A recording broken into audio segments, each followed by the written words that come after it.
जय साई राम। साथियों, साई सच्चरित्र के 35 अध्याय हम कर चुके और अब प्रस्तुत करते हैं अध्याय 36, आश्चर्यजनक कथाएं।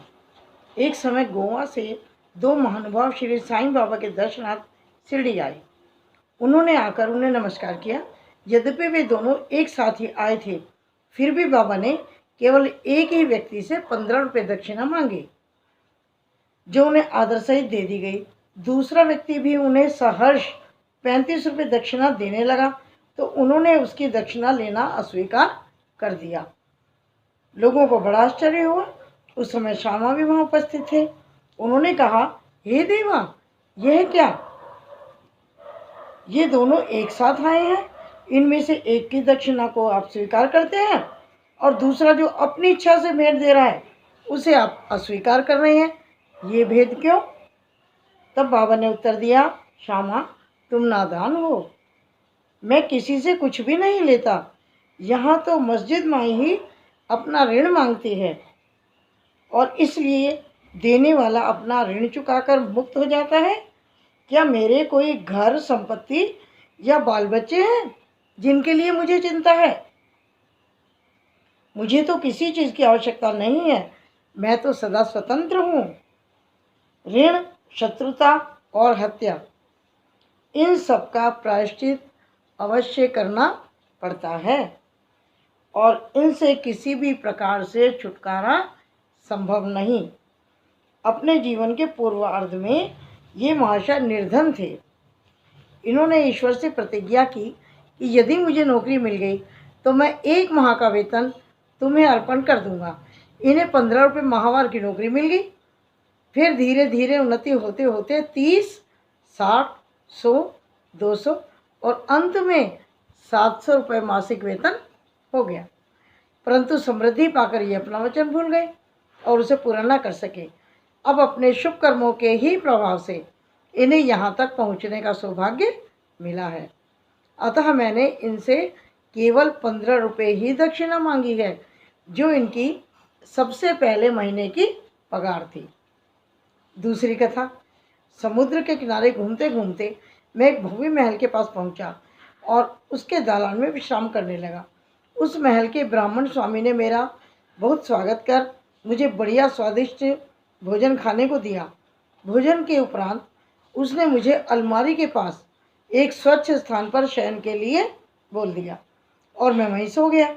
जब मैं गहरी निद्रा में हो गया, तब किसी व्यक्ति ने पत्थर खिसकाकर दीवार में सेंध डाली और उसके द्वारा भीतर घुसकर मेरी जेब काट ली। निद्रा से उठने पर मैंने देखा कि मेरे 30,000 रुपये चुरा लिए गए हैं। मैं बड़ी विपत्ति में पड़ गया और दुखित होकर रोता हुआ बैठ गया। केवल नोट ही नोट चुरा लिए गए। इसलिए मैंने सोचा, यह कार्य उस ब्राह्मण के अतिरिक्त और किसी का नहीं हो सकता।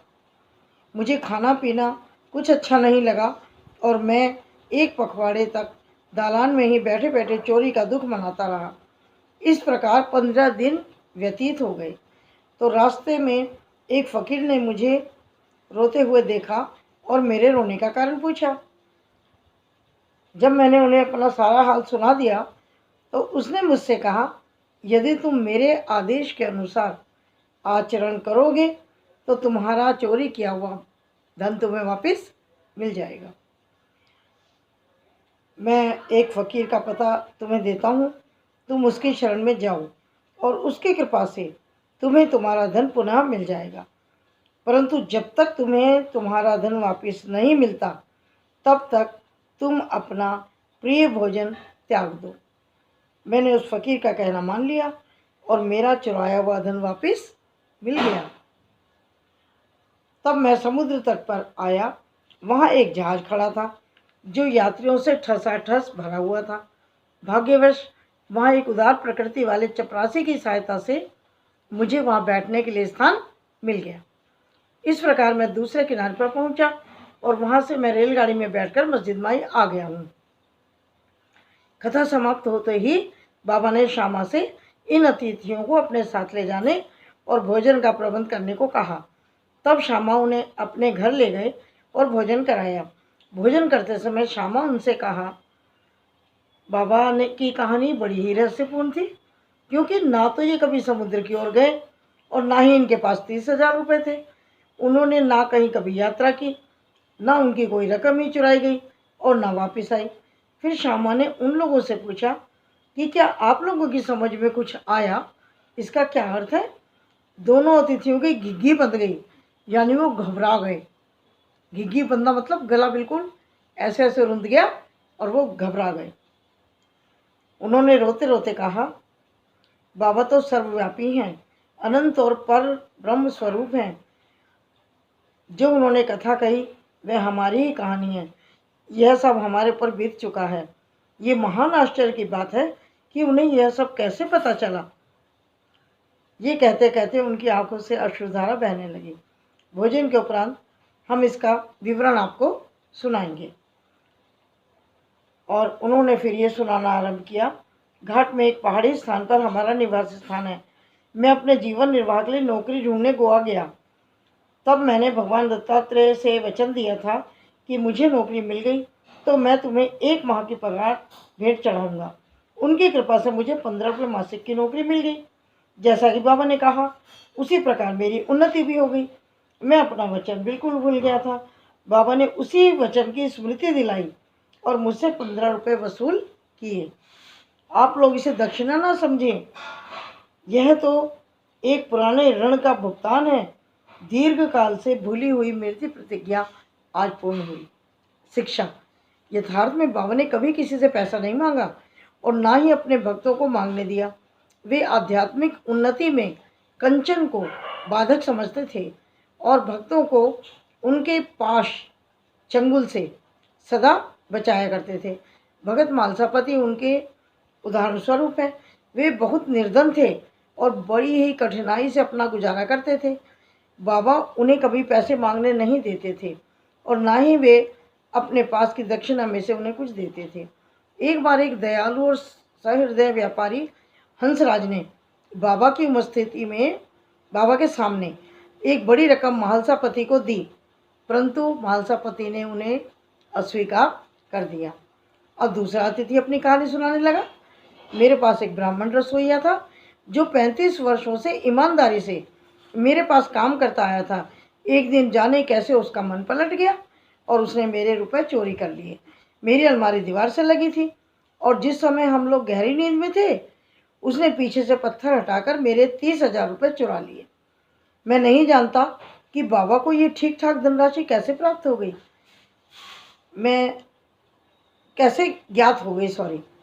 मैं दिन रात रोता रहा, दुखी रहा। एक दिन जब मैं इसी प्रकार निराशा और उदास कमरे में बैठा था, उसी समय रास्ते से जाने वाले एक फ़कीर ने मेरी स्थिति जानकर मुझे इसका कारण पूछा। मैंने उन्हें सब हाल बता दिया। तब उन्होंने बताया कि कोपर गांव ताल्लुक में सिरडी गांव में एक साईं बाबा नाम के ओलिया रहते हैं। उन्हें वचन दो कि तुम अपना रुचिकर भोज पदार्थ त्याग दोगे और मन में कहो कि जब तक मैं तुम्हारा दर्शन ना कर लूँगा उस पदार्थ को कभी नहीं खाऊंगा। तब मैंने अन्न छोड़ दिया और बाबा को वचन दिया, बाबा जब तक मुझे तुम्हारे दर्शन नहीं होते और मेरी चुराई हुई रकम मुझे वापस नहीं मिलती तब तक मैं अन्न ग्रहण नहीं करूँगा। इस प्रकार जब 15 दिन बीत गए तब वह ब्राह्मण स्वयं आया और सारी धनराशि मुझे लौटाकर क्षमा याचना करने लगा कि मेरी मति बुद्धि भ्रष्ट हो गई थी, जो मुझसे ऐसा अपराध हो गया। मैं आपके पैर पड़ता हूँ, मुझे क्षमा करें।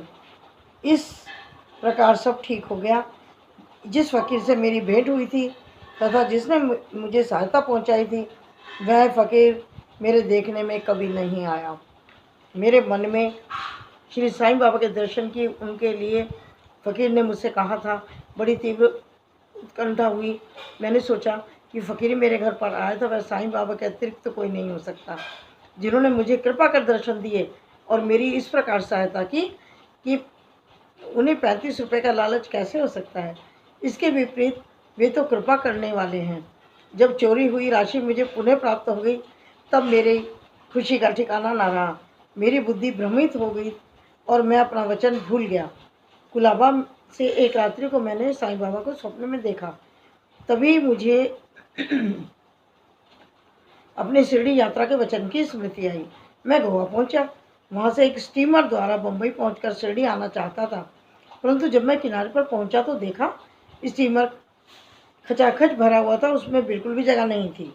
कैप्टन ने तो मुझे चढ़ने से मना कर दिया, लेकिन एक अपरिचित चपरासी के कहने पर मुझे स्टीमर में बैठने की अनुमति मिल गई और इस प्रकार मैं बम्बई पहुंचा। फिर रेलगाड़ी से बैठकर यहाँ आया। बाबा के सर्वव्यापी और सर्वज्ञ होने में मुझे कोई शंका नहीं। देखो तो हम कौन हैं, कहाँ हमारा घर है। हमारा भाग्य कितना अच्छा है कि बाबा हमारी चुराई गई राशि वापस दिलाकर हमें यहाँ तक खींच लाए। आप शिरडी निवासी हम लोगों की अपेक्षा सहस्त्र गुना श्रेष्ठ और भाग्यशाली हैं, जो बाबा के साथ हंसते खेलते मधुर भाषण करते और कई वर्षों से उनके समीप रहते हो। आप लोगों के गत जन्मों के शुभ संस्कारों का ही प्रभाव है जो कि बाबा को यहाँ खींच लाया है। श्री साईं ही हमारे लिए दत्त हैं। उन्होंने ही हमसे प्रतिज्ञा कराई और जहाज में स्थान दिलाया और हमें यहाँ तक अपनी सर्वज्ञता का अनुभव कराया। श्रीमती औरंगाबादकर सोलापुर में सखाराम औरंगाबादकर की पत्नी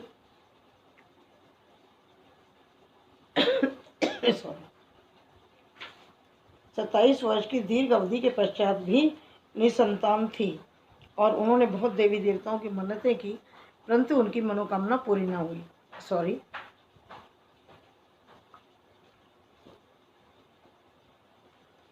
तब वे सर्वथा निराश होकर अंतिम प्रयत्न करने के विचार से अपने सौतेले पुत्र श्री विश्वनाथ को साथ लेकर शिरडी आई। वहाँ बाबा की सेवा करते हुए 2 माह रुकी। जब वे मस्जिद जाती तो बाबा को भक्तगणों से घिरा हुआ पाती। उनकी इच्छा बाबा से एकांत में बैठकर संतान प्राप्ति की प्रार्थना करनी थी, लेकिन उन्हें ऐसा समय ही नहीं मिल पा रहा था। अंत में उन्होंने श्यामा से कहा, जब बाबा एकांत में हों तो मेरे लिए प्रार्थना कर देना। श्यामा ने कहा, बाबा का तो खुला दरबार है, फिर भी यदि तुम्हारी ऐसी इच्छा है तो मैं अवश्य प्रयत्न करूँगा, परंतु यश देना तो ईश्वर के ही हाथ है। भोजन के समय तुम आंगन में नारियल और अगरबत्ती लेकर बैठना और जब मैं संकेत करूं तो खड़े होकर के आ जाना।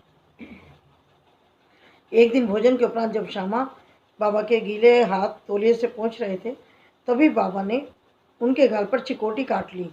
श्यामा क्रोधित होकर कहने लगे, देवा, यह क्या आपके लिए उचित है कि आप इस तरह मेरे गाल पर चिकोटी काटें? मुझे ऐसे शरारती देव की बिल्कुल आवश्यकता नहीं है जो इस प्रकार का आचरण करे।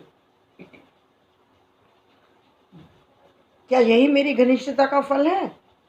बाबा, हम तो आप पर आश्रित हैं, आप हमारे साथ ऐसा आचरण क्यों करते हैं? बाबा ने कहा, अरे तुम तो 72 जन्मों से मेरे साथ हो। मैंने अब तक तुम्हारे साथ ऐसा कभी नहीं किया, फिर अब तुम मेरे स्पर्श को बुरा क्यों मानते हो? श्यामा बोले कि मुझे तो ऐसा देवा नहीं चाहिए।